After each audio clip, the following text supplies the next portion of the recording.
మన ration shop timings morning 8 to 12 and 4 to 8. మామూలుగా దేశవ్యాప్తంగా 9 to 6 ఉంది. తెలంగాణ రాష్ట్ర ప్రభుత్వం మాత్రం అంటే సాయంత్రం పూట కూడా కొంతమంది అంటే వాళ్ళ వ్యవసాయ పనులు చేసుకొని తిరిగి వచ్చి తీసుకునే అవకాశం ఉంటుంది కాబట్టి దాన్ని 4 to 8 o'clock పెట్టారు. మార్నింగ్ 8 నుంచి 12 o'clock ఉంది.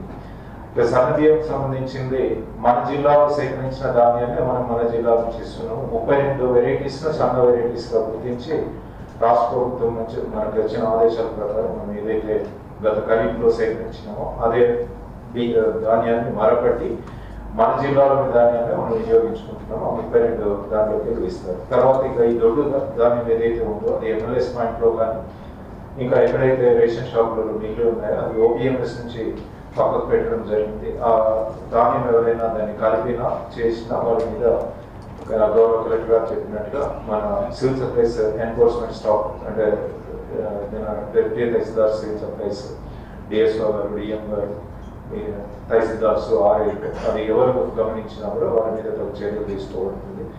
ఇక క్రమశిక్షణ చర్యలకు సంబంధించిన పెండింగ్ అంశాలను ఈరోజు కలెక్టర్ గారు రివ్యూ చేశారు. దాని ప్రకారం ఎవరి మీద అయితే క్రమశిక్షణ చర్యలు ఉన్నాయో వారి మీద క్రమశిక్షణ చర్యలు తీసుకోవడం, బినామీ డీలర్లు అనేది ఎక్కడ దృష్టిలోకి వచ్చినా కూడా వాళ్ళని తొలగించడం, కొత్త డీలర్ల ఎంపిక కొరకు మార్గాలను అంటే మనకి కొత్త డీలర్ల ఎంపిక మీద ఎలాంటి బార్ ఏం లేదు, వాటిని తీసుకోవచ్చు కాబట్టి వాటి మీద కూడా సెలెక్షన్ చేయాల్సిన అవసరం ఉందంటే అది చేయడం.